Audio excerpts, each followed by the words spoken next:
الله من الشيطان الرجيم. بسم الله الرحمن الرحيم. كل من عليها فان ويبقى وجه ربك ذو الجلال والإكرام فبأي آلاء ربكما تكذبان يسأله من في السماوات والأرض كل يوم هو في شأن فبأي آلاء ربكما تكذبان. جیسا کہ آپ سب حضرات جانتے ہیں کہ الحمدللہ یہ بہت ہی نورانی محفل ہے، اور حضور نبی کریم صلی اللہ علیہ وسلم نے ارشاد فرمایا من زار قبری وجبت لہو شفاعتی، جس نے میری قبر کی زیارت کی قیامت کے دن میرے اوپر واجب ہے میں اس کی شفاعت کروں. اور بڑے خوش قسمت لوگ ہوتے ہیں وہ کہ جن کو اللہ رب العزت اپنا گھر دکھاتے ہیں اور اپنے گھر کی طرف بلاتے ہیں. اور کائنات کے اندر کچھ لوگوں نے اختلاف کیا کہ مکہ افضل ہے کہ مدینہ افضل ہے. جب بات پہنچی حضرت شاہ ولی اللہ محدث دہلوی رحمۃ اللہ علیہ تک تو کیا جواب دیا خوبصورت. فرمانے لگے جب حضور مکہ میں تھے تو مکہ سب سے افضل تھا، اور جب حضور مدینہ تشریف لے گئے تو مدینہ سب سے افضل ہے. تو خوش نصیب لوگ وہاں جاتے ہیں. اللہ تعالی ہماری ماں جی آیا جی کا یہ سفر قبول فرمائے اور آسان فرمائے، اور اللہ تعالی ان کو بار بار اپنے گھر کی زیارت کی توفیق عطا فرمائے. اس میں ہم لوگ سوچتے ہیں کہ وہ جاتا ہے جس کے پاس پیسے ہوتے ہیں، ایسا نہیں ہے. حضور نبی کریم صلی اللہ علیہ وسلم نے فرمایا جب تمام روحیں تھیں کائنات میں کسی کو بھی نہیں بنایا تھا، اللہ رب العزت نے ایک نعرہ لگوایا لبیک اللہم لبیک لبیک لا شریک لک لبیک. جن لوگوں کی روحوں نے اس وقت یہ نعرہ لگایا تھا وہ اللہ کے گھر ضرور جائیں گے. اب یہ ضروری نہیں ہے کہ اس کے پاس پیسے ہوں یا اس کے پاس چیزیں ہوں تو تب وہ جائے گا. ہاں دل کی چاہت اور اس کے دل کے اندر جو تڑپ ہوگی نا اس کو اللہ رب العزت دیکھتے ہیں. ایک عورت کے بارے میں آیا، بوڑھی عورت تھی اور دل کے اندر اتنی چاہت تھی کہ میں اللہ کا گھر دیکھوں، اللہ کے حبیب کا روضہ دیکھوں. 70 سال وہ اپنے پیسے جمع کرتی رہی. 70 سال کی پونجی جمع کرنے کے بعد وہ عمرے پہ تشریف لے گئی. انسان دل کے اندر کیا فرمایا، جس کے دل میں میرا گھر دیکھنے کی تڑپ نہیں ہے نا اس کا ایمان مکمل نہیں ہوا. تو اللہ تعالیٰ اس مبارک محفل سے ہماری آرزوئیں ہیں، اور کہتے ہیں کہ جو بندہ گیا ہے نا وہ بھی روتا ہے، جو نہیں گیا وہ بھی روتا ہے. جو گیا ہے تو وہ اس لیے روتا ہے کہ میں واپس کیوں آ گیا وہاں سے، اور جو نہیں گیا وہ اس لیے روتا ہے کہ کاش ایک دفعہ موقع مل جاتا. الحمدللہ ثم الحمدللہ اللہ تعالیٰ نے بڑا فضل فرمایا. 9 دفعہ میری حاضری ہوئی، لیکن آج بھی دل کرتا ہے کہ خدایا تو وہاں کی زندگی نصیب فرما اور وہاں کی گھڑیاں نصیب فرما. اور اللہ تعالیٰ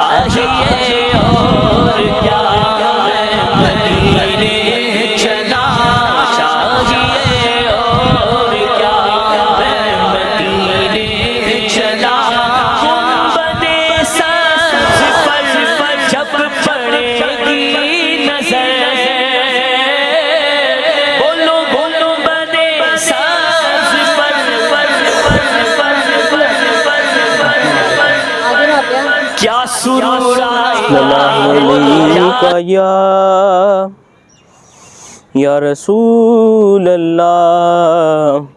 وسلم علیک یا حبیب اللہ. کھلا ہے سبھی کے لیے باب رحمت،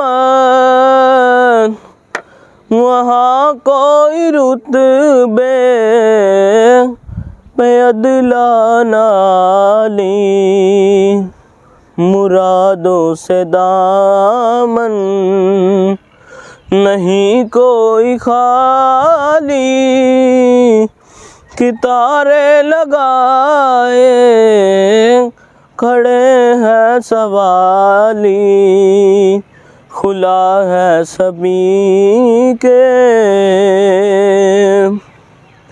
اور میں پہلے پہل جب مدینے گیا تھا تو تھی دل کی حالت تڑپ جانے والی، میں پہلے پہل جب مدینے گیا تھا تو تھی دل کی حالت تڑپ جانے والی، وہ دربار سچ مچ میرے سامنے تھا، ابھی تک تصور تھا جس کا خیالی کھلا ہے سبھی کے، اور میں ایک ہاتھ سے دل سنبھالے ہوئے تھا تو تھی دوسرے ہاتھ میں ان کی جالی، میں ایک ہاتھ سے دل سنبھالے ہوئے تھا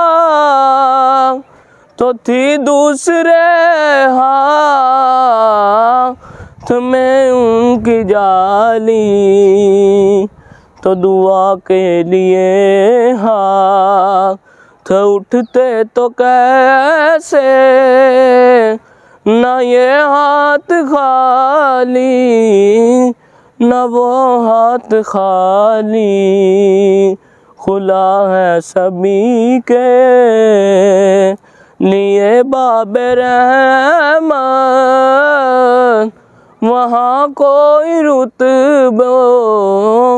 پہ عدلانہ عالم، اور طیبہ کے جانے والے تجھے دیتا ہوں دعائیں، طیبہ کے جانے والے تجھے دیتا ہوں دعائیں، در مصطفیٰ پہ جا کے تو جہاں کو بھول جائے، در مصطفیٰ پہ جا کے تو جہاں کو بھول جائے۔ جب بندہ بیت اللہ جانے لگتا ہے تو اس وقت اس کے دل کے اندر بڑے خیال آ رہے ہوتے ہیں کہ پتہ نہیں میرے پیچھے گھر کا کیا ہوگا، پیچھے کاموں کا کیا بنے گا، کیا ہوگا، دنیا کے بڑے خیال آ رہے ہوتے ہیں۔ اور انسان نے ساری زندگی ایک ٹی وی پہ منظر دیکھا ہوتا ہے، موبائل پہ منظر دیکھا ہوتا ہے کہ وہ اللہ کا گھر ہے، وہ لوگ چل رہے ہیں، طواف ہو رہا ہے، دیکھ رہا ہوتا ہے،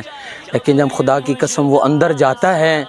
اور جب وہ ساری ایک فلم اور ایک ساری کہانی اس کے سامنے کھل کے آ جاتی ہے کہ یہ اللہ کا گھر ہے جو میں ساری زندگی دیکھتا رہا اور آج یہ میرے سامنے ہے، اس وقت حدیث پاک میں آتا ہے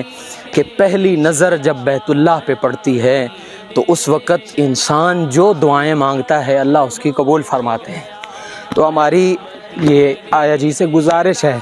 آپ وہاں پہنچ کے پہلی نظر میں ہم سب کو ضرور یاد رکھیے گا اور نام لے کے کہ اللہ ہم سب کی حاضری بار بار وہاں پر ہو۔ اور اب کتنے سادے لوگ وہاں پہنچے ہوتے ہیں، کتنے عجیب لوگ۔ پچھلی سے پچھلی دفعہ جب میں گیا تو روضہ رسول صلی اللہ علیہ وسلم پہ جب حاضری ہوئی تو سلام کرنے کے جتنی دفعہ بھی گیا نا طاقت نہیں ہوتی کہ حضور کے سامنے کیسے جائیں رہا تھا۔ تو وہاں ایک شخص، وہاں کیونکہ 3 خانے بنے ہیں اور درمیان والا جو ہے وہ حضور نبی کریم صلی اللہ علیہ وسلم کی سامنے نیچے قبر مبارک ہے۔ تو ایک انڈونیشیا کا ایک بوڑھا بابا اور عمر اتنی ہے اور وہ انگلش میں پوچھ رہا ہے کہ حضور کہاں ہیں؟ اللہ اکبر، یہ جملہ سن کے تڑپ گیا میں کہ حضور لوگوں کو پتہ بھی نہیں ہے کہ آپ کدھر ہیں اور آپ کی محبت کے اندر کتنی تڑپ رہے ہیں۔ اور ایک دفعہ تہجد کے وقت ریاض الجنہ میں جانا ہوا اور حضور نے فرمایا ما بین بیتی و منبری روضۃ من ریاض الجنہ، میرے ممبر اور میرے گھر کے درمیان جو ٹکڑا ہے وہ جنت کا ٹکڑا ہے۔ اور جب میں بیٹھا تھا میں دعا مانگ رہا تھا، ایک پٹھان ساتھ آ کے بیٹھا اور کہنے لگا آپ مجھے یہ بتاؤ، وہ کہتے ہیں کہ جنت ہے وہاں کوئی، اور وہ بیٹھا اسی ریاض الجنت میں ہے اور وہ پوچھ رہا ہے کہ وہاں کہتے ہیں کہ کوئی جنت ہے۔ اللہ کی قسم آپ کو کیسے بتاؤں کہ اس کا یہ جملہ سن پہ کیا قیامت ٹوٹی کہ یا اللہ کہ یہ کیسے کیسے لوگ آئے ہیں آپ کے نبی کی محبت میں۔ اور میں نے اس کو کہا کہ یہی وہ ریاض الجنہ ہے جس کی بات آپ کر رہے ہیں۔ خدا کی قسم روتا ہے اور کہتا ہے اللہ میں جنت میں آ گیا ہوں، مجھے نکالنا نہیں، اب میں جنت میں آ گیا ہوں، مجھے نکالنا نہیں۔ دعا کریں اللہ سب کو وہاں لے جائے، سب کو لے جائے، سب کو لے جائے، اور اللہ بار بار حاضری کی توفیق عطا فرمائے۔ سونیاں میریاں سن لے صداواں، آقا جی کردہ مدینے میں آواں، سونیاں میریاں سن لے صداواں،